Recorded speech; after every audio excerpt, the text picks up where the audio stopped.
इसलिए हम लोग का यही कहना है कि जो भी हमारे माता बहन है, नारी शक्ति में आ सकती है। आप लोगों से आग्रह यही है, हम लोग के बच्चों पर विशेष ध्यान देना होगा। और अभी तक तो जो भी कपड़ा चेंज हुआ है, लेकिन बदलाव नहीं हुआ है। हम लोग का चेहरा बदलना होगा।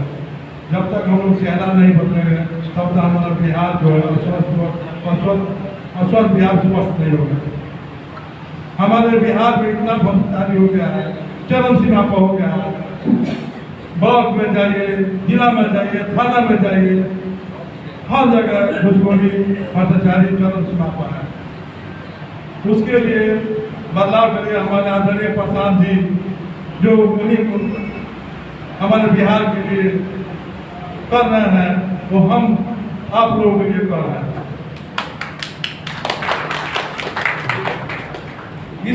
इसलिए हम लोगों का सोचना होगा और बदलाव लाना होगा। हम लोग अभी तक उनका मुहिम करने से 400 रुपया वृद्धा पेंशन मिलता था। अभी हम लोगों का विरोध करने पर 1100 हो गया। 1100 होने के बाद 1100 में हम लोग का संतुष्ट नहीं होगा। बताइए 400 में कुछ होगा? 700 में कुछ होगा? हम लोग का 2000 चाहिए। इसके लिए हम लोग का स्कूल का बस्ता चाहिए। चल यहाँ तो स्कूल का बस्ता चाहिए ना, स्कूल का बस्ता चाहिए ना। मैं बहुत उपभोक्ता है, एक हम नारा लगाना चाहते हैं, जय बिहार, जय बिहार, जय बिहार, जय बिहार, जय बिहार, जय बिहार, जय बिहार।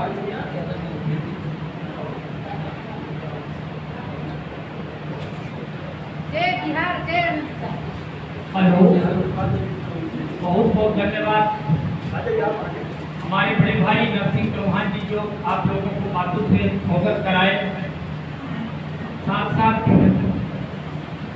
हम अपने बड़े बुजुर्ग, बड़े साथी महताब आलम जी जो सीवान से चल करके नरौदा की धरती पर आज उपस्थित हैं, महताब भाई से भी हम आग्रह और निवेदन करेंगे कि आप भी जन स्वराज के संबंध में इन क्रांतिकारी साथियों को अभिनंदन करते हुए, वंदन करते हुए और तमाम लोग को आए हुए वंदन करते हुए इन लोगों को भी आप अपने दिल से दुआ और आशीर्वाद दीजिए।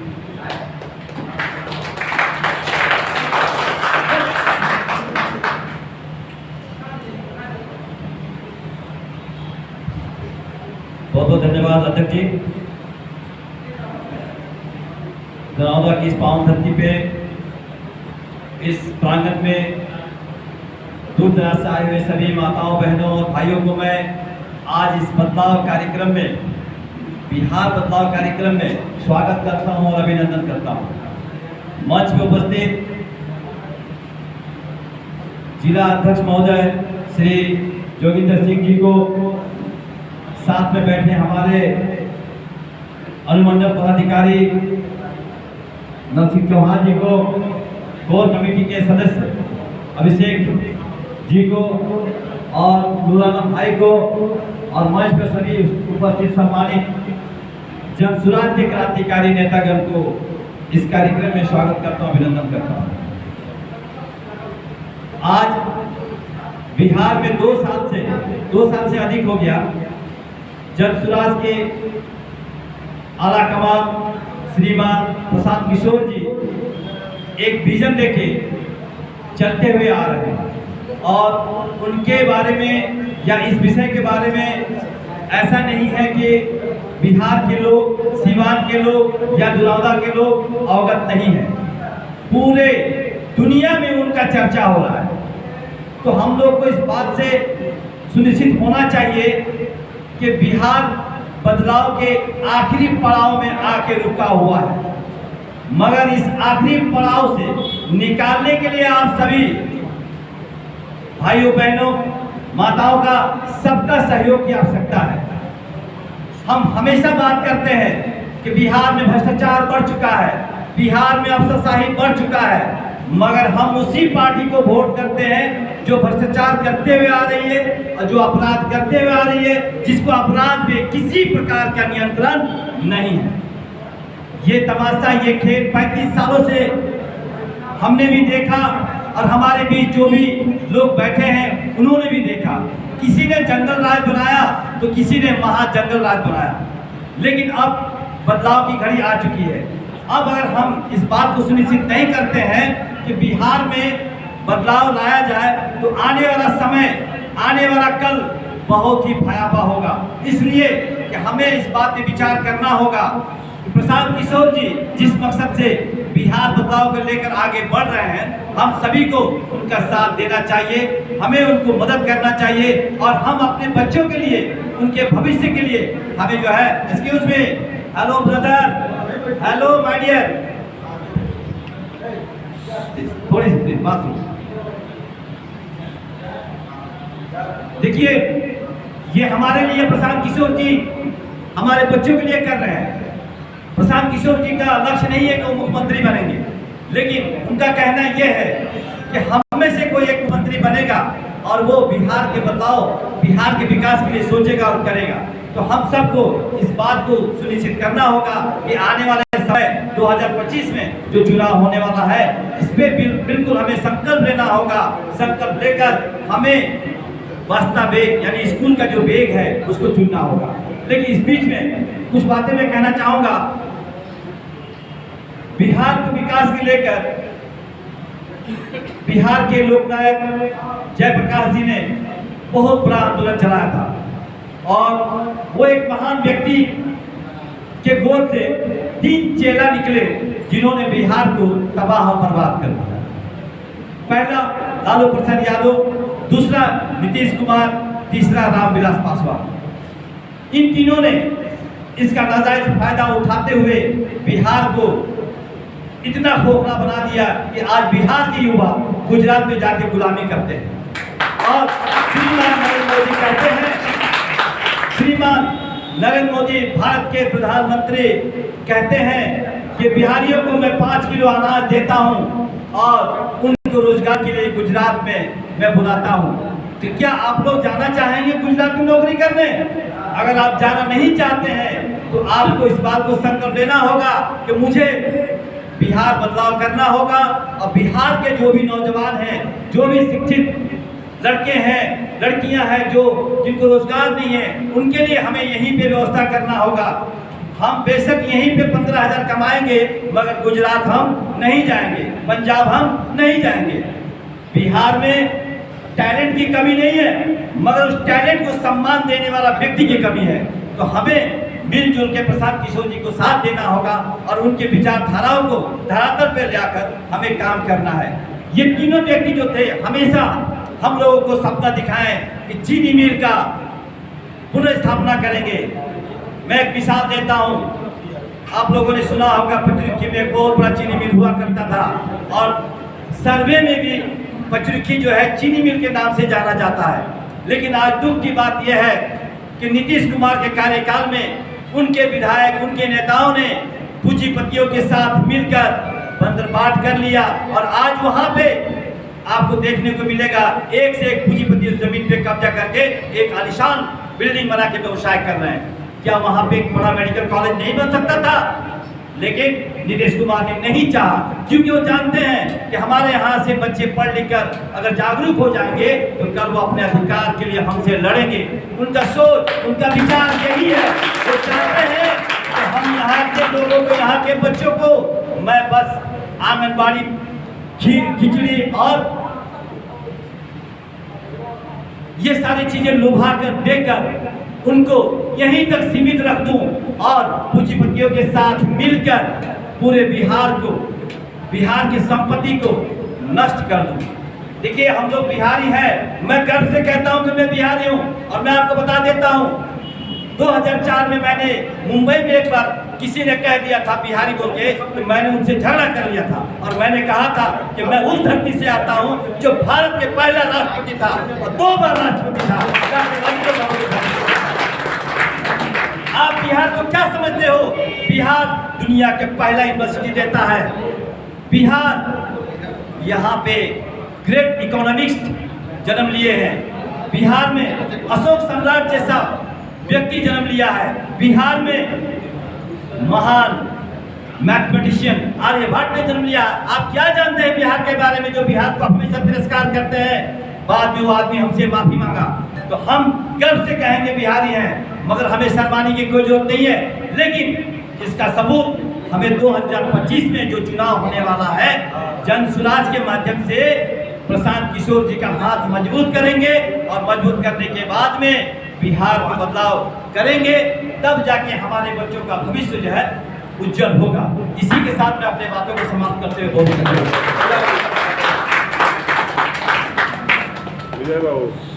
दी।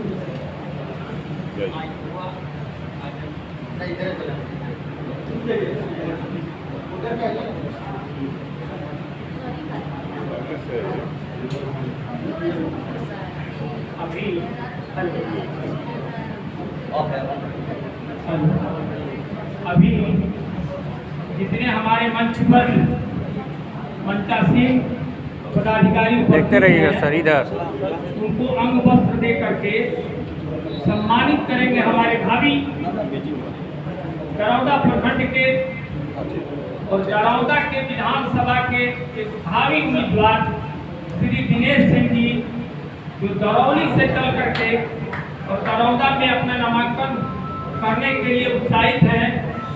सबसे पहले नरसिंह चौहान जी को इन्होंने सम्मानित किया। उनको मैं काफी अपने तरफ से धन्यवाद, जिला अध्यक्ष श्री जोगिंदर सिंह जी को सम्मानित कर रहे हैं हमारे दिनेश भाई। साथ साथ अभिषेक भाई जो हमारे रामदेव बाबू के पोता हैं, जो पहले पूर्व में सांसद थे, उनके ये पोता है। बड़ी खुशी हो रही है कि आज बड़ी खुशी हो रही है कि हमारे नेता के तरफ से प्रखंड अध्यक्ष को भी सम्मानित किया जा रहा है। साथ साथ जिला के अधिकारी और पदाधिकारी नूरालम जी को भी दिनेश भाई हमारे सम्मानित कर रहे हैं।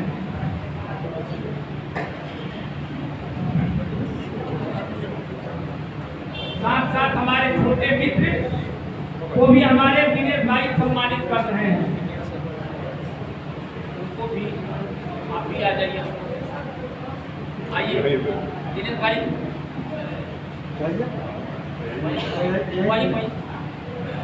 बोरिया कोठी से चल करके हमारे अभिभावक और दिनेश बाबू के काफी करीब रहने वाले, विधानसभा में घूमने वाले, उनको सहयोग करने वाले, उनको भी दिनेश भाई सम्मानित कर रहे हैं। बहुत बहुत धन्यवाद दिनेश भाई को कि आप लोगों को तहे दिल से खुशी के साथ आप जो सम्मानित किए, उनके लिए मैं कोटि कोटि धन्यवाद देना चाहता हूँ। और दरौदा की भी जनता, सभी लोग आपको धन्यवाद ज्ञापन कर रहे हैं। अभी मैं वैभव जी को आमंत्रित कर रहा हूँ कि वैभव जी आवे और अपनी बातों को कहें। वैभव जी।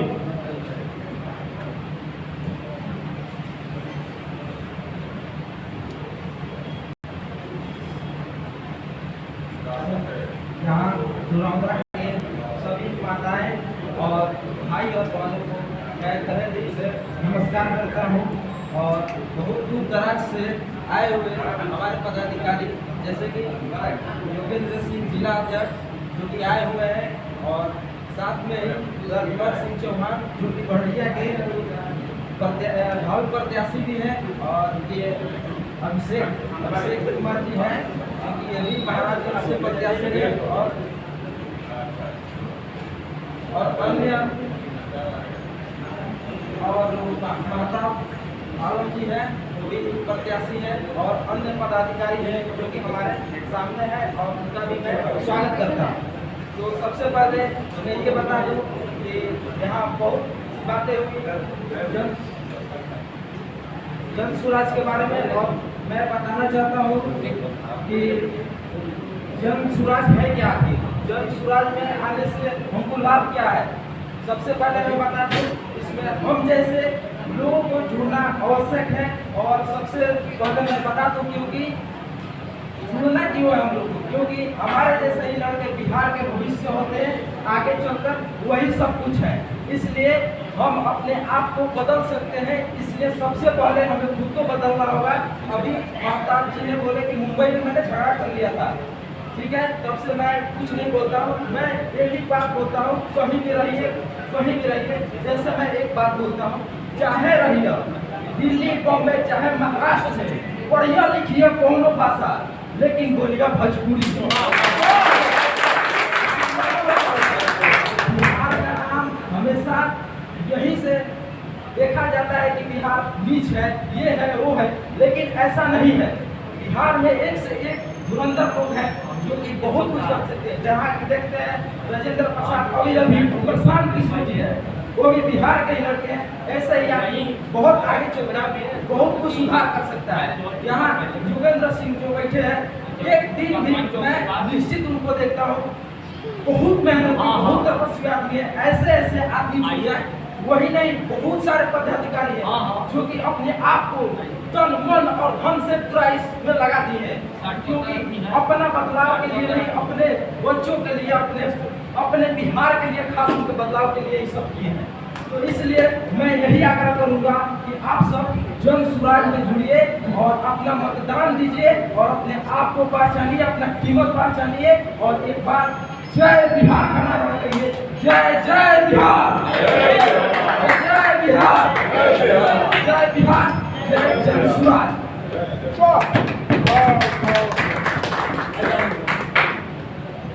अभी दिनेश भाई के काफी करीब रहने वाले जलालपुर के नरेश श्री आनंद कुमार सिंह, इनको दिनेश बाबू सम्मानित कर रहे हैं। मैं अपने तरफ से और जन स्वराज पार्टी की तरफ से आनंद भाई को प्रणाम सलाम और आदाब करता हूँ। साथ साथ अभी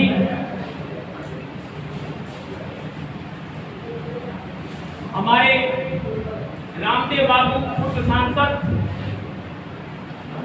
उनके पोता श्री अभिषेक सिंह जी इस मंच पर उपस्थित हैं। अभिषेक भाई से भी हमारी आग्रह होगी कि आप आए और इतने शब्द से प्रभावित करें ताकि तालियों की गड़गड़ाहट से ये गूंज उठे दरौदा की धरती। धन्यवाद।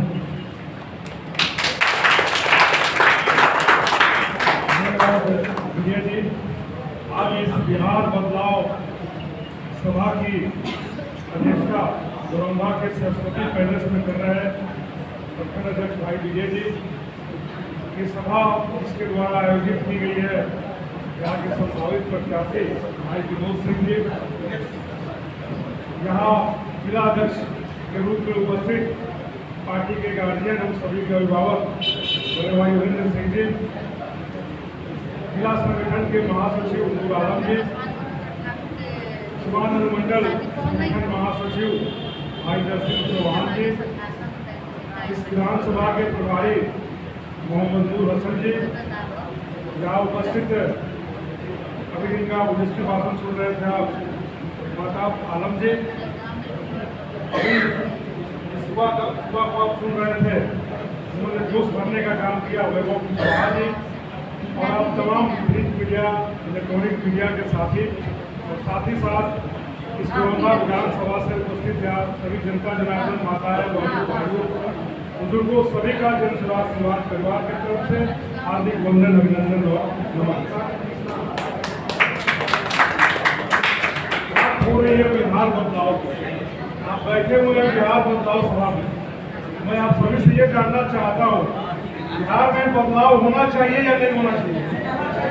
बदलाव होना चाहिए ना? दोनों बात को ढाक बताइए। बिहार में बदलाव होना चाहिए? मैं बताता हूँ बिहार में बदलाव क्यों होना चाहिए और बिहार में बदलाव क्यों जरूरी है। लगातार जिसके लिए हमारे नेता प्रशांत किशोर आप सभी जानते हैं 2.5-3 सालों तक लगातार पैदल चलकर एक एक गांव में जाने का काम किया उन्होंने बिहार में। मुझे लगता है कि महात्मा गांधी, विनोबा भावे, लोकनायक जयप्रकाश नारायण के बाद बीच के कार्यकाल में चंद्रशेखर जी भी याद आते हैं, जो उन्होंने पद यात्रा की थी पूरे भारत की। दूसरा कोई मनीषी नहीं हुआ तो पैदल चल के प्रदेशों को, देश को नापने का कार्य किया हो। तो मकसद क्या था? महात्मा गांधी ने चंपारण से शुरुआत की थी अंग्रेजों की दास्ता से इस देश को मुक्ति दिलाने के लिए, क्योंकि उस समय देश करा रहा था, देश स्वतंत्र था, लोग कहीं भी गोली लाठी के शिकार हो रहे थे। आज वही स्थिति बिहार की है। आज बिहार करा रहा है, बिहार की आत्मा करा रही है। बिहार में न शिक्षा है, न चिकित्सा है, न शांति है, न सुकून है। कब कहाँ गोली चल जाए, कब किसके ऊपर आपराधिक हमला हो जाए। तो पटना के पारस हॉस्पिटल में अपराधी 3 मंजिले 4 मंजिले पर जाकर 5-5 की संख्या में गोली मार कर सब निकल जाते हैं। तो आप समझ सकते हैं कि बिहार के विधि व्यवस्था की क्या स्थिति है।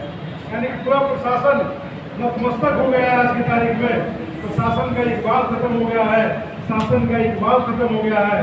उस परिस्थिति में बिहार को इस रसातल से निकालने के लिए, बिहार को इस गर्दिश से निकालने के लिए, इस दुर्दिन से उबारने के लिए प्रशांत ने पद यात्रा की शुरुआत उसी चंपारण की धरती से की जहाँ महात्मा गांधी ने किया। मित्रों, वो लगातार आप लोगों से मिलने के बाद आप लोगों की राय को लिया। उन्होंने जाना कि आखिर क्या कारण है। यहाँ बैठे हुए सारे लोग जानते हैं कि बिहार सबसे निचले पैदान पे है विकास के। सभी लोग चौक पे, चौराहों पर, चाय की दुकानों पर, घर के बरामदे में, रसोड़े में, रूम में, डाइनिंग टेबल पर बैठ कर चर्चा करते हैं। ब्लॉक में घुसखोरी है, थाने में घुसखोरी है, अंचल में घुसखोरी है, मंडल में घुसखोरी है, समाहरणालय में घुसखोरी है, न्यायालय में घुसखोरी है। उसके बावजूद जब वोट देने का समय आता है तो लोग जाकर फलना पार्टी को वोट देकर चले आते हैं। क्या कारण है आखिर इसका? प्रशांत ने जब घूमा तो उनको लगा कुछ लोग भाजपा को इसलिए वोट दे देते हैं कि अगर भाजपा को वोट नहीं देंगे तो राजद आ जाएगा, और कुछ लोग राजद को इसलिए वोट दे देते हैं कि राजद को नहीं देंगे तो भाजपा आ जाएगा। और इसी डर की वजह से हम चाहते हुए न चाहते हुए भी गलत सलत प्रत्याशियों को वोट करते हुए चले आ रहे हैं 20-25 सालों से, जिसका नतीजा विकास में पड़ रहा है, जिसका नतीजा शिक्षा के व्यवस्था पर देखने को मिल रहा है। तो दोस्तों, प्रशांत ने आप लोगों के आदेश को देखते हुए, आप लोगों की राय शुमारी को देखते हुए जन स्वराज पार्टी की स्थापना पिछले 2 अक्टूबर को पटना के गांधी मैदान में गांधी जयंती के अवसर पर करने की घोषणा की। क्योंकि आपके पास अब एक विकल्प है। आप विकल्प के अभाव में इनके डर से उनको, उनके डर से इसको देने का काम न करें। आपके पास जन स्वराज खड़ा है चट्टानी मजबूती के साथ, और चुनाव चिन्ह भी गजब भैया, स्कूल का बस्ता, जहाँ पूरे गुजरात जो हमारे ऊपर शासन किए, शिक्षा को जानबूझकर 2 दर्जे का देने का काम किया उन्होंने। शिक्षा पर किसी का ध्यान ही नहीं गया, और ये सब सोची समझी साजिश थी हमारे ऊपर हुक्म करने वाले लोग। क्योंकि अगर आप में शिक्षा आ जाएगी तो आप अपने कर्तव्यों का ज्ञान हो जाएगा, आप अपना अधिकार मांगेंगे, आप सही गलत का पहचान कर पाएंगे। और अगर आपको शिक्षा नहीं रहेगी तो जो नेता कहेगा खाली रहेंगे, नेता के पीछे दुनिया में जयकारा लगाएंगे, जिंदाबाद करेंगे। आपको जान कर आश्चर्य होगा, प्रशांत कभी नहीं कहते कि प्रशांत किशोर जिंदाबाद करने लगाएंगे, वो कभी नहीं कहते किसी नेता का जयकारा किया जाए। वो बिहार जिंदाबाद करते हैं, बिहार की जय कराते हैं। कारण क्या है? इस वो बता रहे थे, बिहार का इतिहास दोहरा रहा है, अत्यंत ही गौरवशाली इतिहास रहा है। यहाँ पर नालंदा यूनिवर्सिटी में चपरासी इंटरव्यू लिया करते थे। क्या समय था वो, क्या दिन थे वो। और आज जो स्थिति है, हमारे यहाँ स्कूल विद्यालय जो है वो खिचड़ी का केंद्र बना हुआ है, और विश्वविद्यालय है वो डिग्री बांटने का केंद्र बना हुआ है। पढ़ाई कहीं नहीं है। अभी तो ये सोचना आपको है कि क्या करें, क्यों ऐसा आखिर क्यों हुआ। तो जन स्वराज आपके पास एक विकल्प के रूप में है, क्योंकि स्कूल का बस्ता ही आपके तरक्की का रास्ता है। स्कूल का रास्ता ही रोना से बदहाली को हटाने का रास्ता है। स्कूल का बस्ता ही रोजगार लाने का रास्ता है। स्कूल का बस्ता ही कल कारखानों को लगाने का रास्ता है। स्कूल का व्यवस्था ही उत्तम चिकित्सा व्यवस्था देने का रास्ता है। स्कूल का बस्ता ही शिक्षा की व्यवस्था को सुदृढ़ करने का रास्ता है। मित्रों, प्रशांत का कहना है, अगर हम सत्ता में आए और कुछ हो चाहे नहीं हो, पलायन जो अभिशाप बना हुआ है। लगातार हमारे बच्चे यहाँ से बाहर जाते हैं ट्रेनों में भर भर के, ट्रेन के पैखाना में शौचालय में लोग बैठ कर जाते हैं महाराष्ट्र, गुजरात और कर्नाटका में। तो साथ में देख के लगा कि ये बहुत बड़ी चीज़, आज़ादी के इतने दिन बाद भी अगर बिहार से सक रहा है अपने बच्चों को लेकर, तो इसको हम दूर करेंगे। और उन्होंने घोषणा की हमारी सरकार बनी, अगर हम सत्ता में आए तो पहला काम हमारा होगा, जो हमारा नौजवान रोजगार के लिए बाहर गया हुआ है, तो अगले छठ में घर आएगा तो उसको मजबूरी के लिए बाहर नहीं जाना पड़ेगा। इसी बिहार की धरती पर, इसी सिवान की धरती पर, इसी दरौंदा की धरती पर उसको 15 से 20 हज़ार का रोजगार का शुरुआत देने का काम किया जाएगा। इतनी बड़ी बात, इतनी बड़ी घोषणा शायद किसी नेता ने आपके लिए नहीं सोची होगी। हमारी माताएं पढ़ने यहाँ बैठी हुई है, जितने बच्चे हैं, जितने लड़के हैं जो गरीब हैं, वो पढ़ने में सक्षम है, करना चाहते हैं, लेकिन उनको साधन नहीं है, पैसा नहीं है। उनके लिए जब तक सरकारी स्कूलों को हम लोग स्क्रीन नहीं कर देते, प्राइवेट स्कूल में वो बच्चे पढ़ेंगे और उनका खर्चा, उनका जो खर्च होगा, जो स्कूल का फी वगैरह होगा, वो सारा बिहार सरकार वहन करेगी।